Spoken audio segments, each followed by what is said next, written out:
নতুন বছরের শুরুতেই আপনাদের যদি কোনো স্মার্টফোন কিনতে হয় তাহলে আজকের ভিডিওটা একটু কষ্ট করে দেখে নিন, না হলে ভুলভাল জায়গায় টাকা ইনভেস্ট হয়ে যাবে। একটা ওভার প্রাইস স্মার্টফোন কিনে নেবেন, তখন এই ক্ষতিটা কিন্তু শুধুমাত্র আপনার। কিন্তু হ্যাঁ, আজকের ভিডিওটা সম্পূর্ণ দেখলে আপনি মোটামুটি একদম বাজেট ক্যাটাগরি থেকে মিড বাজেট অলরাউন্ডার স্মার্টফোন কোনগুলো কিনলে আপনি বেটার ভ্যালু ফর মানি পাবেন, সেগুলো সমস্তটা আপনাদের কাছে ক্লিয়ার হয়ে যাবে। খুব সোজা সাপটা সরল কথায় ভিডিওটা হবে, তার জন্য লাইক সাবস্ক্রাইব এগুলো করে রাখবেন যাতে এই ধরনের ভিডিওগুলো পরবর্তীতে আর হারিয়ে না যায়।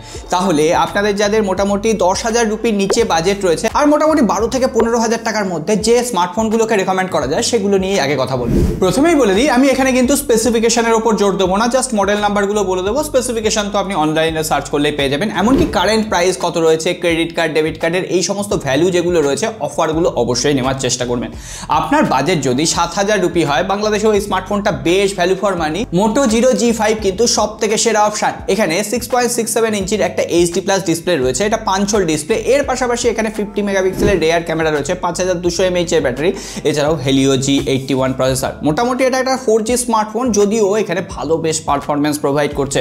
আর বক্সে যে চার্জারটা রয়েছে সেটা 10 ওয়াটের, অলরেডি আমরা রিভিউ করেছি, আই বাটনের লিঙ্ক আছে। বেশিরভাগ ফোনই কিন্তু আমরা চেক করেছি, তো অবশ্যই রিভিউগুলো একবার চ্যানেল থেকে দেখে নেবেন, তাহলে আরও ব্যাপারটা ক্লিয়ার হয়ে যাবে। এরপরে 10,000 রুপির নিচে আপনাদের যদি 5G স্মার্টফোন কিনতে হয় তাহলে দুটো স্মার্টফোনকে রেকমেন্ড করা যায়। এমনকি বাংলাদেশে 15,000 টাকার মধ্যে অ্যাভেলেবেল পেয়ে যাবেন। প্রথম যে স্মার্টফোনটা সেটা হচ্ছে Motorola G45। এখানে 6.5 ইঞ্চি HD+ ডিসপ্লের পাশাপাশি Qualcomm Snapdragon 6S Gen 3 chipset রয়েছে। এই প্রাইস পয়েন্টে সব থেকে বেটার এবং পাওয়ারফুল প্রসেসর বলা যায়, আর ভ্যালু ফর মানিও। এটা কিন্তু একটা 5G স্মার্টফোন, পেছনে ভেগান লেদার ডিজাইন, যথেষ্ট স্মার্টফোনটা দেখতে ভালো লাগছে, আর ফোনটার ক্যামেরাও যথেষ্ট ভালো। সো এই ফোনটার সাথে আমরা Realme C63 ফোনটার কিন্তু কম্প্যারিজন করেছি, আপনারা চাইলে কম্প্যারিজন ভিডিওগুলো একবার চোখ বুলিয়ে নিতে পারেন। থার্ড যে স্মার্টফোনটাকে রেকমেন্ড করা যায় বাজেটে 5G স্মার্টফোন হিসেবে, সেটা হচ্ছে স্যামসাং এর তরফ থেকে স্যামসাং A14। হ্যাঁ জানি 2 বছরের পুরনো হ্যান্ডসেট, কিন্তু 2 বছর পরেও স্যামসাংয়ের এই স্মার্টফোনটা এখন সব থেকে ভ্যালু ফর মানি। মোটামুটি 9,999 রুপিতে ইন্ডিয়ান মার্কেটে পাওয়া যায়। আর এই স্মার্টফোনটায় Exynos-এর 1330 চিপসেট রয়েছে, যেটা এই প্রাইস পয়েন্টে কিন্তু যথেষ্ট ভালো পারফর্ম করছে। এর পাশাপাশি 6.6 ইঞ্চির একটা ফুল HD+ ডিসপ্লে রয়েছে, 50 মেগাপিক্সেলের ক্যামেরা, 13 মেগাপিক্সেলের সেলফি ক্যামেরা, 5000 mAh ব্যাটারি। তবে হ্যাঁ, ফোনটার বক্সে কোনো রকম চার্জার নেই, চার্জার আপনাকে আলাদা এক্সট্রাভাবে জোগাড় করে নিতে হবে। সুতরাং আপনার যদি 10,000 রুপি প্রাইস পয়েন্ট থাকে একদম বাজেট ক্যাটাগরিতে, এই তিনটে স্মার্টফোনই কিন্তু ভ্যালু ফর মানি আজকের দিন। যাই হোক, এরপরে যদি আপনারা আরেকটু বাজেট বাড়াতে পারেন, 10 থেকে 15,000 রুপি এবং বাংলাদেশে 15 থেকে 20,000 টাকার মধ্যে তিনটে সেরা স্মার্টফোন রয়েছে। প্রথমটা, যারা ক্যামেরা সেন্ট্রিক স্মার্টফোন খুঁজছেন তাদের জন্য স্যামসাং গ্যালাক্সি M35। এই ফোনটায় 6000 mAh ব্যাটারি রয়েছে, AMOLED display, in display fingerprint scanner নেই, এখানে সাইড প্যানেল ফিঙ্গারপ্রিন্ট সেন্সার রয়েছে। স্যামসাং এর One UI এর কাস্টমাইজেশন, Exynos-এর প্রসেসর হলেও এই প্রাইস পয়েন্টে যথেষ্ট ভালো পারফর্ম করছে।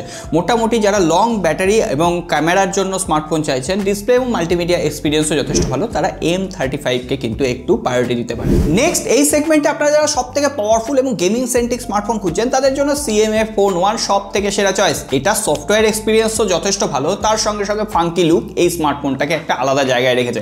তার সঙ্গে সঙ্গে AMOLED display, in display fingerprint scanner, সমস্ত কিছু ভরপুর দেওয়া হয়েছে।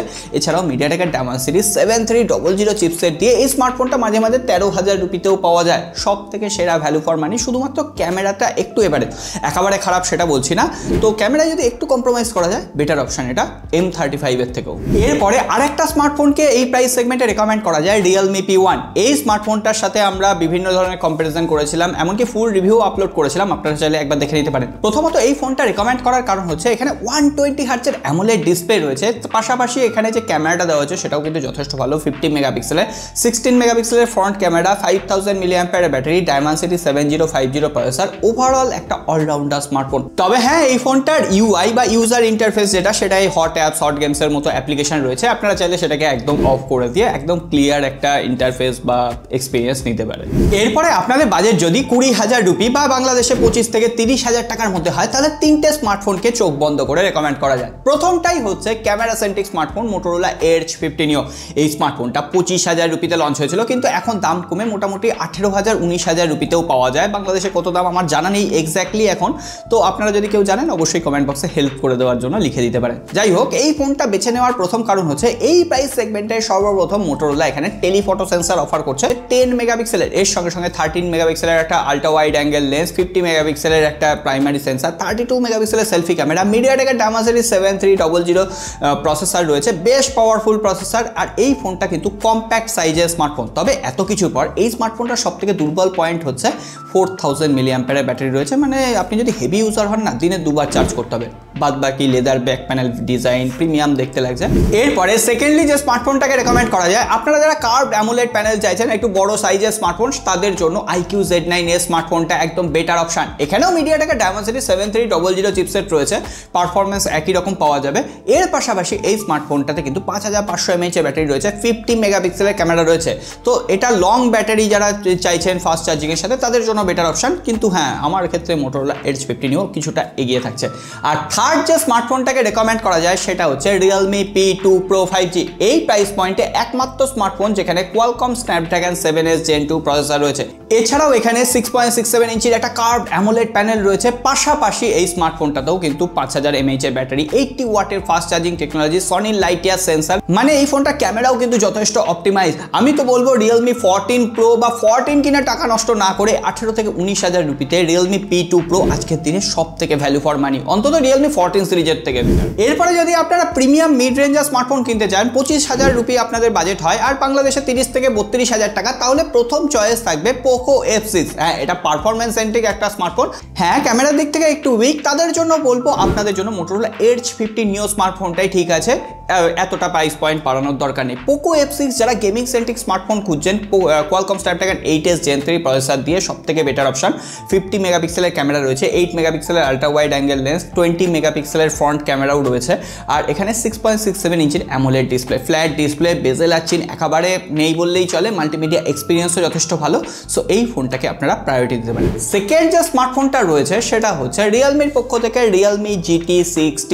আর এই স্মার্টফোনটা কিন্তু Qualcomm Snapdragon 7s Gen 2 chipset রয়েছে। এই স্মার্টফোনটা 30,000 রুপিতে লঞ্চ করেছিল, আজকের দিনে মোটামুটি 25 থেকে 26,000 রুপিতেই পাওয়া যায়। এর পাশাপাশি 5500 mAh এর ব্যাটারি, 120 ওয়াটের ফাস্ট চার্জিং টেকনোলজি, 50 মেগাপিক্সেলের রেয়ার ক্যামেরা।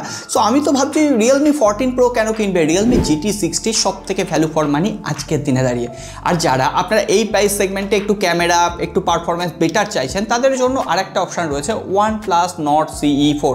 এখানে Qualcomm Snapdragon 7 Generation 3 চিপসেট রয়েছে, যেটা এই প্রাইস পয়েন্টে সব থেকে সেরা পারফরমেন্স তো অফার করছেই, তার পাশাপাশি ক্যামেরাটাও যথেষ্ট স্টেবল, সনির লাইটিয়ার সেন্সর দেওয়া হয়েছে, অ্যামোলেড ডিসপ্লে। তবে হ্যাঁ, OnePlus-এর সম্পর্কে অনেকেরই একটু খারাপ ভাবনা রয়েছে যে গ্রিন লাইন ইস্যু ফিস্যু এলে কী হবে, তাদের জন্য Poco F6 রয়েছে, Realme GT60 রয়েছে, এইগুলোকে ভরসা করা যায়। আর 30,000 রুপির নিচে আর বাংলাদেশে মোটামুটি 40 থেকে 45,000 টাকায় যদি কোনো স্মার্টফোন কিনতে হয়, তাহলে ক্যামেরা সেন্ট্রিক স্মার্টফোন হিসেবে এক নম্বরে থাকবে Vivo V30 Pro। হ্যাঁ, 1 বছরের পুরোনো স্মার্টফোন, কিন্তু আজকের দিনেও চোখ বন্ধ করে ক্যামেরার জন্য রেকমেন্ড করা যায়। কি দুর্ধর্ষ ছবি ওঠে। আপনারা অনেকেই জানতে চাচ্ছেন স্যামসাংয়ের A55 কেমন হবে। আজকের দিনে A55 কেনার কোনো যুক্তিই নেই। যারা A55 কিনতে চাইছেন তাদের জন্য সব থেকে সেরা অপশান আজকের দিনে দাঁড়িয়েও Samsung Galaxy S23 fine addition.